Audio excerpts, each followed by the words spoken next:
Hello friends, स्वागत है आप लोगों का हमारे YouTube channel Singh success classes में। तो फ्रेंड्स, आज हम लोग देखेंगे बिहार पुलिस का 15वां प्रैक्टिस सेट देखेंगे। ठीक है, इससे पहले हम लोग 14 प्रैक्टिस सेट को देख चुके थे। तो चलिए आज का क्वेश्चन शुरू करते हैं।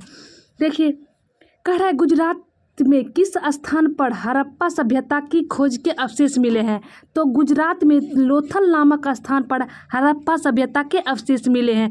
कहाँ मिले हैं हड़प्पा सभ्यता के अवशेष? तो गुजरात में लोथल नामक स्थल पर हड़प्पा सभ्यता के अवशेष मिले हैं। ठीक है, देखिए अगला क्वेश्चन क्या कह रहा है। अगला क्वेश्चन कह रहा है निम्नलिखित में से किस द्रव्य का उपयोग हड़प्पा काल की मुद्राओं के निर्माण के रूप में किया जाता था। देखिए फ्रेंड्स, हड़प्पा काल में जिस मुद्राओं का प्रयोग किया जाता था उसे टेराकोटा से बनाया जाता है। किस द्रव्य का उपयोग किया जाता था? तो टेराकोटा द्रव्य का उपयोग कर हड़प्पा काल की मुद्राओं को तैयार किया जाता था। ठीक है फ्रेंड्स, ऑप्शन नंबर 1 करेक्ट हो जाएगा। तो चलिए चलते हैं अगले क्वेश्चन की ओर। अगला क्वेश्चन कह रहा है तृतीय पानीपत युद्ध हुआ था। तृतीय पानीपत का युद्ध हुआ था, वो अहमद शाह अब्दाली और मराठों के बीच हुआ था। किनके बीच हुआ था तृतीय पानीपत का युद्ध? अहमद शाह अब्दाली और मराठों के बीच युद्ध हुआ था। ठीक है friends, option number C correct हो जाएगा। तो अगले क्वेश्चन की ओर चलते हैं। अगला क्वेश्चन कह रहा है उस्ताद मंसूर खां किसके शासन के काल के प्रसिद्ध चित्रकार थे? तो वह जहांगीर के शासनकाल के समय प्रसिद्ध चित्रकार हुआ करते थे। जहांगीर के जब शासनकाल चल रहा था, उन्हीं के दरबार में सबसे प्रसिद्ध चित्रकार जो थे वो उस्ताद मंसूर खां थे। उस्ताद मंसूर खां हुआ करते थे। ठीक है, जहांगीर के दरबार के प्रमुख चित्रकार हुआ करते थे। ठीक है, चलिए अगले क्वेश्चन की ओर चलते हैं। अगला क्वेश्चन कह रहा है 1919 में अखिल भारतीय खिलाफत सम्मेलन 1919 में अखिल भारतीय खिलाफत सम्मेलन किस स्थान पर हुआ था? तो देखिए, अखिल भारतीय खिलाफत जो सम्मेलन हुआ था वो वर्ष 1919 ईस्वी में हुआ था। और कहाँ हुआ था? तो दिल्ली में हुआ था अखिल भारतीय खिलाफत सम्मेलन। ठीक है फ्रेंड्स, तो चलिए चलते हैं नेक्स्ट क्वेश्चन की ओर। अगला क्वेश्चन कह रहा है किस गवर्नर के कार्यकाल के दौरान कलकत्ता के विक्टोरिया मेमोरियल हॉल का निर्माण हुआ था? तो देखिए, भारतीय गवर्नर हार्डिंग के समय कलकत्ता में विक्टोरिया मेमोरियल हॉल का निर्माण हुआ था। किसके समय हुआ था?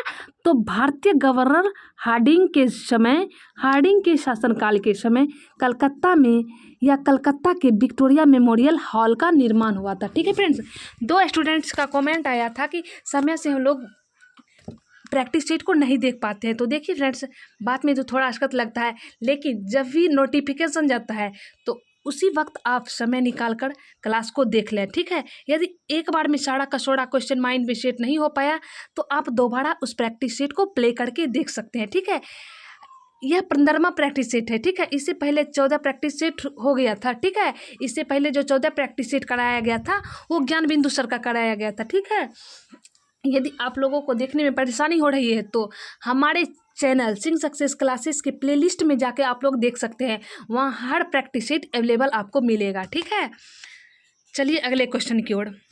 अगला क्वेश्चन कह रहा है किसके समय में कलकत्ता में प्रथम न्यायालय की स्थापना की गई थी?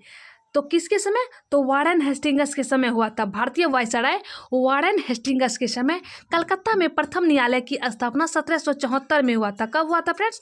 1774 में कलकत्ता में प्रथम न्यायालय की स्थापना भारतीय वायसराय वारेन हेस्टिंग्स के समय हुआ था। ठीक है, चलिए चलते हैं अगले क्वेश्चन की ओर। अगला क्वेश्चन कह रहा है निम्नलिखित में वन आच्छादित प्रदेश के अंतर्गत सर्वाधिक क्षेत्र किस राज्य में आता है? तो देखिए, आंध्र प्रदेश राज्य में सबसे अधिक वन आच्छादित प्रदेश आते हैं। ठीक है, किस राज्य में है सबसे अधिक वन आच्छादित प्रदेश? किस में आते हैं सर्वाधिक?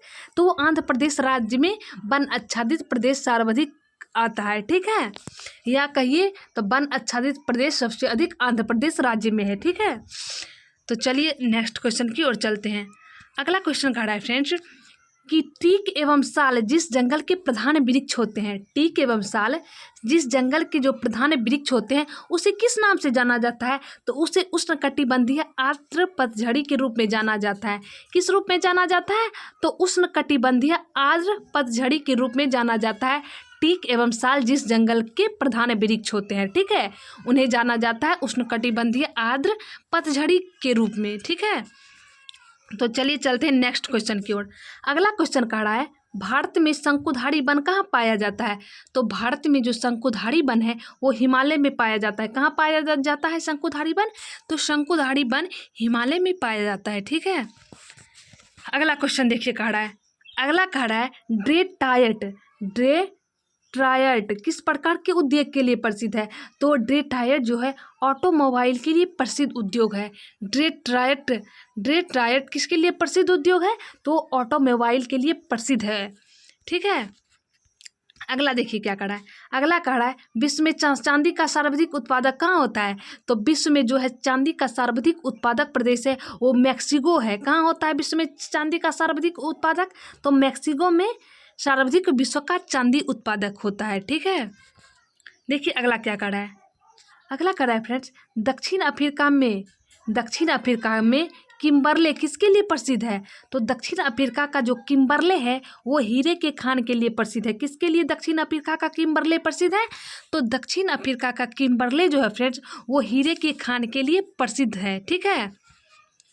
अगला क्वेश्चन कर रहा है मिश्रित अर्थव्यवस्था का क्या अर्थ होता है?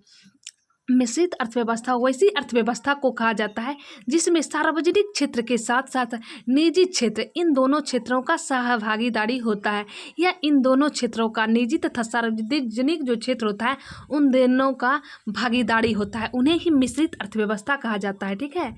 तो ऑप्शन नंबर सी करेक्ट हो जाएगा। तो चलिए चलते हैं नेक्स्ट क्वेश्चन की ओर। अगला क्वेश्चन कह रहा है अंतर्राष्ट्रीय मुद्रा कोष सदस्य देशों की सहायता करता है। तो देखिए अंतर्राष्ट्रीय जो मुद्रा कोष है वो कब सदस्य देशों की सहायता करते हैं? तो भुगतान संतुलन में उनकी लघु असमव्यवस्था की अवधि के दौरान करते हैं। इस प्रकार सीधा समझ लीजिए जो अंतर्राष्ट्रीय मुद्रा कोष है वो सदस्य देशों की सहायता भुगतान संतुलन के लिए करते हैं, ठीक है। किसके लिए? तो भुगतान संतुलन के लिए करता है लघु असमव्यवस्था अवधि के दौरान, ठीक है। अवधि भी आपको याद रखना है। अगला देखिए क्वेश्चन क्या कर रहा है, अगला कह रहा है 2001 के जनगणना के अनुसार शहरी ग्रामीण जनसंख्या का अनुपात क्या है? तो 2001 में जो जनगणना हुआ था फ्रेंड्स उसमें शहरी का अनुपात 28 और ग्रामीण का अनुपात 72 रहा था, ठीक है। तो इस प्रकार रेशियो में 28 अनुपात रेशियो 72 कह सकते हैं। तो ऑप्शन नंबर सी करेक्ट हो जाएगा। शहरी का 28 और ग्रामीण का 72 रहा है। अगला क्वेश्चन देखिए, अगला क्वेश्चन क्या कह रहा है, अगला क्वेश्चन कह रहा है कितनी आबादी वाला शहर को मेगा शहर कहा जाता है? तो 1 करोड़ या 1 करोड़ से अधिक आबादी वाले शहर को मेगा शहर कहा जाता है। कितने आबादी वाले शहर को मेगा शहर कहा जाता है? तो 1 करोड़ या 1 करोड़ से अधिक जिस शहर में आबादी होगा उसे मेगा शहर कहा जाता है, ठीक है।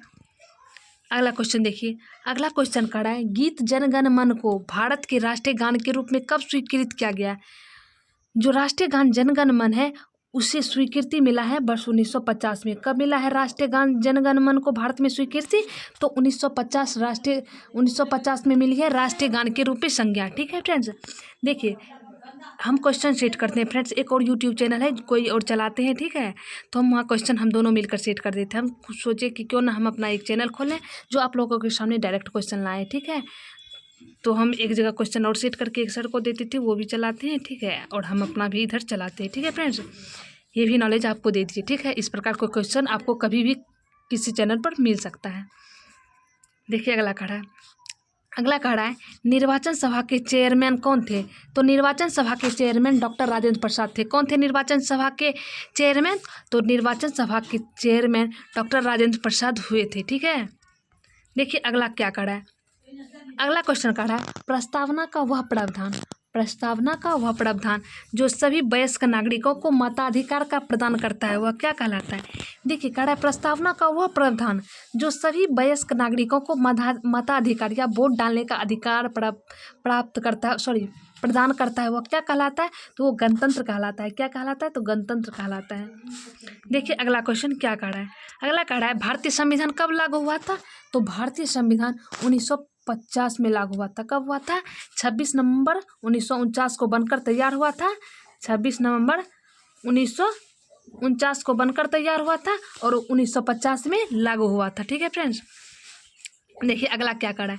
अगला कह रहा है किसी पिंड का वेग समरूप कहा जाता है जब, देखिए पिंड का वेग समरूप कब कहा जाएगा? तो पिंड का वेग समरूप तब होगा जब वेग का मान और दिशा दोनों नियत होगा। जब वेग का मान और दिशा दोनों नियत होगा तो उस कंडीशन में पिंड का वेग समरूप होगा। ठीक है, कब होगा पिंड का वेग समरूप? तो वेग का मान और दिशा दोनों जब नियत होगा।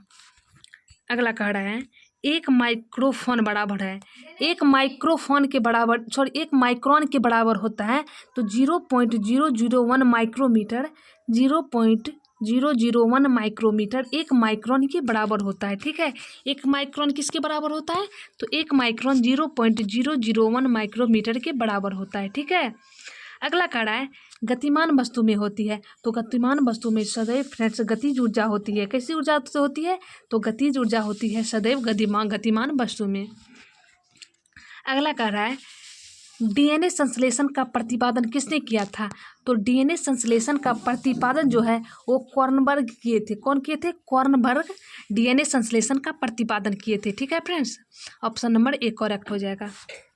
अगला कह रहा है डीएनए का मूल मात्रक, डीएनए का मूल मात्रक होता है न्यूक्लियोटाइड्स होता है। क्या होता है? न्यूक्लियोटाइड्स डीएनए का मूल मात्रक होता है। क्या होता है डीएनए का मूल मात्रक?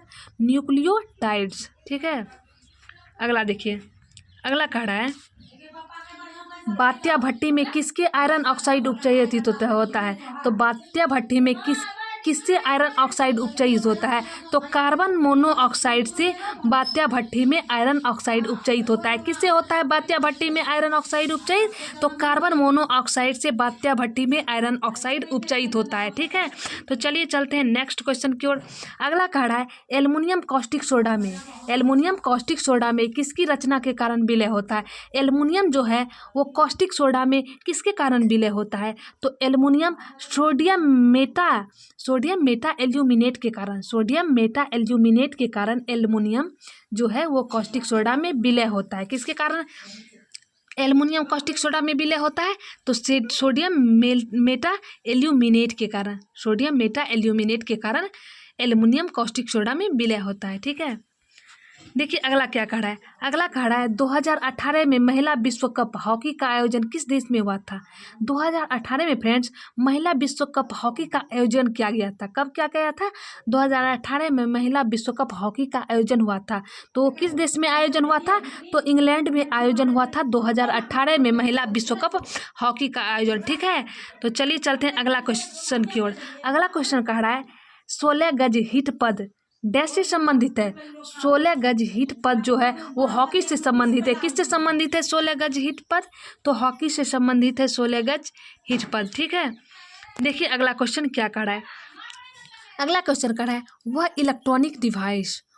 इलेक्ट्रॉनिक डिवाइस जो डाटा को स्वीकार या संयोग कर समूह सॉफ्टवेयर कंप्यूटर मशीन के भौतिक भाग डाटा प्रोसेस करती है तथा आउटपुट भी उत्पन्न करती है एवं परिणामों को भविष्य प्रयोग के लिए स्टोर करती है, वह क्या कहलाती है?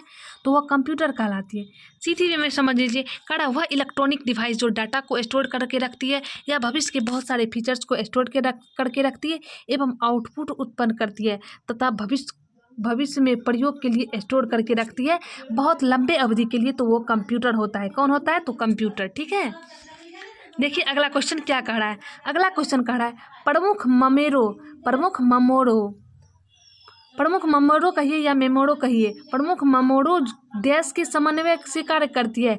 तो प्रमुख जो मेमोरी या मेमोरो है वो सीपीयू के समन्वय से कार्य करती है। किसके समन्वय से? तो सीपीयू के समन्वय से कार्य करती है। ठीक है फ्रेंड्स, सीपीयू के समन्वय से कार्य करती है। देखिए अगला क्या कह रहा है। अगला कह रहा है निम्नलिखित में से किसे शाम को या शाम का हिंदुस्तान का तोता कहा गया? तो हिंदुस्तान का तोता अमीर खुसरो को कहा गया है। किसे कहा गया हिंदुस्तान का तोता? तो हिंदुस्तान का तोता अमीर खुसरो को कहा गया है। ठीक है, देखिए अगला क्वेश्चन खड़ा है। अगला क्वेश्चन खड़ा है, अमीर खुसरो का जन्म स्थान। तो अमीर खुसरो का जन्म पटियाली में हुआ था। कहाँ हुआ था अमीर खुसरो का जन्म? तो अमीर खुसरो का जन्म पटियाली में हुआ था। ठीक है।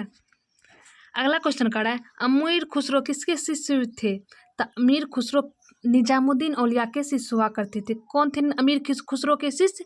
तो अमीर खुसरो किसके शिष्य थे? तो अमीर खुसरो निजामुद्दीन औलिया के शिष्य थे, अर्थात अमीर खुसरो के गुरु निजामुद्दीन औलिया थे। कौन थे अमीर खुसरो के गुरु? निजामुद्दीन औलिया। निजामुद्दीन औलिया के शिष्य अमीर खुसरो हुए। ठीक है। अगला खड़ा है, Hindustan fertilizers limited. Hindustan fertilizers limited के अधीन निम्नलिखित नगरों में कहाँ उद्योग स्थापित किया गया? तो हिंदुस्तान फर्टिलाइजर्स लिमिटेड के अधीन बरौनी नगरों में उद्योग स्थापित किया गया है। कहाँ किया गया है? तो बरौनी में किया गया है उद्योग स्थापित हिंदुस्तान फर्टिलाइजर्स लिमिटेड के अधीन। ठीक है, बरौनी में उद्योग स्थापित हुआ है। देखिए अगला खड़ा है, हातिम खां कहाँ का गवर्नर था? तो हातिम खां बिहार के गवर्नर हुआ करते थे। ठीक है, हातिम खां कहाँ के गवर्नर थे? तो हातिम खां बिहार के गवर्नर हुआ करते थे। ठीक है। देखिए 38 नंबर का क्वेश्चन का है, बाग में बिहारी स्टूडेंट कॉन्फ्रेंस का 16वां अधिवेशन कब हुआ था? तो देखिए फ्रेंड्स, हजारीबाग में बिहारी स्टूडेंट्स कॉन्फ्रेंस का 16वां अधिवेशन हुआ था। तो वो 16वां अधिवेशन कब हुआ था हजारीबाग में बिहारी स्टूडेंट कॉन्फ्रेंस? तो 1921 ईस्वी में हुआ था हजारीबाग में बिहारी स्टूडेंट कॉन्फ्रेंस का 16वां अधिवेशन 1921 में। ठीक है। देखिए अगला कह रहा है स्वामी सहजानंद का संबंध था। तो स्वामी सहजानंद प्रमुख किसान नेता के रूप में या बड़े किसान नेता के रूप में भी जाने जाते हैं। ये एक बिहार के किसान आंदोलन से जुड़े हुए थे स्वामी सहजानंद। ठीक है, तो स्वामी सहजानंद का संबंध किससे था? तो बिहार के किसान आंदोलन से। ठीक है, और एक बात और याद रखना है स्वामी सहजानंद के बारे में, ये अखिल भारतीय किसान जो संस्था का संगठन था या स्थापना जो किए थे वो स्वामी सहजानंद किए थे, अखिल भारतीय किसान सभा की स्थापना। तो ऑप्शन के मुताबिक बिहार के किसान आंदोलन के साथ जाएंगे। ठीक है, तो ये अखिल भारतीय किसान सभा के स्थापनाकर्ता भी थे। अगला क्वेश्चन कर रहा है, स्वतंत्रता के पूर्व बिहार में बड़े जमींदार की राजनीतिक शक्ति बचाने का क्या माध्यम था? तो स्वतंत्रता के पूर्व बिहार में बड़े जमींदारों की राजनीतिक शक्ति बचाने का एक ही माध्यम था, वो था आर्थिक कंडीशन, वो था आर्थिक स्थिति। ठीक है, तो ऑप्शन नंबर सी करेक्ट हो जाएगा। तो अगला क्वेश्चन देखिए क्या कह रहा है। अगला क्वेश्चन कह रहा है, निम्नलिखित में कौन सा एक उत्तर भारतीय नृत्य है? तो उत्तर भारतीय नृत्य जो है कथकली को माना गया है। किसे माना गया है उत्तर भारतीय नृत्य? तो उत्तर भारतीय नृत्य कथकली को कहा गया है। ठीक है। कीचीपुड़ी किस राज्य की नृत्य शैली है? तो कीचीपुड़ी आंध्र प्रदेश की है। कीचीपुड़ी कहाँ की नृत्य है? तो आंध्र प्रदेश राज्य की नृत्य है कीचीपुड़ी। ठीक है, कीचीपुड़ी किस राज्य की है? तो आंध्र प्रदेश की कीचीपुड़ी लोक नृत्य है। अगला कह रहा है, अंतर्राष्ट्रीय महिला दिवस कब मनाया जाता है? तो अंतर्राष्ट्रीय महिला दिवस 8 मार्च को मनाया जाता है। कब मनाया जाता है तो अंतर्राष्ट्रीय महिला दिवस? तो 8 मार्च को अंतर्राष्ट्रीय महिला दिवस मनाया जाता है। ठीक है। अगला कह रहा है, विश्व पर्यावरण दिवस कब मनाया जाता है? तो विश्व पर्यावरण दिवस 5 जून को मनाया जाता है। कब मनाया जाता है विश्व पर्यावरण दिवस? तो 5 जून को विश्व पर्यावरण दिवस मनाया जाता है। ठीक है। अगला कह रहा है, ज्ञानपीठ पुरस्कार किस क्षेत्र में दिया जाता है? तो ज्ञानपीठ पुरस्कार साहित्य के क्षेत्र में दिया जाता है। ठीक है, ऑप्शन के मुताबिक जाएंगे तो साहित्य मारेंगे, लेकिन साहित्य और कला इन दोनों क्षेत्र में ज्ञानपीठ पुरस्कार दिया जाता है। किन किन क्षेत्रों में दिया जाता है? तो साहित्य एवं कला इन दोनों क्षेत्रों में ज्ञानपीठ पुरस्कार दिया जाता है। ठीक है, तो ऑप्शन नंबर 1 करेक्ट हो जाएगा। देखिए अगला क्या कह रहा है। अगला कह रहा है, भारत के राष्ट्रीय ध्वज की लंबाई और चौड़ाई का अनुपात। लंबाई और चौड़ाई, यदि लंबाई और चौड़ाई का पूछे तो 3:2, वही यदि चौड़ाई और लंबाई का अनुपात पूछे तो 2:3 हो जाएगा। ठीक है, लंबाई और चौड़ाई यहाँ ध्यान रखना है। ठीक है, ये लंबाई और चौड़ाई की है तो 3:2 और चौड़ाई और लंबाई की है तो 2:3। ठीक है, सॉरी 2:3। चलिए चलते हैं अगले क्वेश्चन की ओर। अगला क्वेश्चन कह रहा है, हाल ही में भारतीय प्रतिभूति और विनिमय बोर्ड ने भारतीय राष्ट्रीय राजमार्ग पर प्राधिकरण पर कितने लाख रुपये का जुर्माना लगाया है? तो वो 7 लाख रुपये का तक का जुर्माना बांधे हैं। ठीक है, भारतीय प्रतिभूति और विनिमय बोर्ड दोनों ने मिलकर भारतीय राष्ट्रीय राजमार्ग प्राधिकरण पर 7 लाख रुपये तक का जुर्माना लगाए हैं। ठीक है। अगला कह रहा है, हाल ही में अंतर्राष्ट्रीय नर्स दिवस कब मनाया जाता है? तो हाल ही में अंतर्राष्ट्रीय नर्स दिवस 12 मई को मनाया गया है। कब मनाया गया है अंतर्राष्ट्रीय नर्स दिवस? तो 12 मई को अंतर्राष्ट्रीय नर्स दिवस मनाया गया है। ठीक है, अगला देखिए, अगला कह रहा है हाल ही में 2020 के फ्रीडम ऑफ फीचर्स अवार्ड, हाल ही में 2020 के फ्रीडम ऑफ फीचर्स अवार्ड किसे सम्मानित किया गया है? तो सिद्धार्थ वरदराजन को सम्मानित किया गया है। किसे सम्मानित किया गया है? तो सिद्धार्थ वरदराजन को सम्मानित किया गया है 2020 के फ्रीडम ऑफ फीचर अवार्ड से। फ्रीडम ऑफ फीचर्स अवार्ड से सिद्धार्थ वरदराजन को सम्मानित किया गया है 2020 के फ्रीडम ऑफ फीचर्स अवार्ड से। ठीक है, सिद्धार्थ वरदराजन को। चलिए चलते हैं नेक्स्ट क्वेश्चन की। आज का अंतिम क्वेश्चन देखिए, आज का अंतिम क्वेश्चन कह रहा है हाल ही में किसने मिशन सागर शुरू किया है? तो हाल ही में मिशन सागर जो है वो भारत शुरू किए हैं। कौन की है मिशन सागर की शुरुआत? तो मिशन सागर की शुरुआत भारत की है। कौन की है? तो भारत, याद रखना है। ठीक है फ्रेंड, तो आज के लिए इतना ही, मिलते हैं नेक्स्ट प्रैक्टिस सेट में। जय हिंद।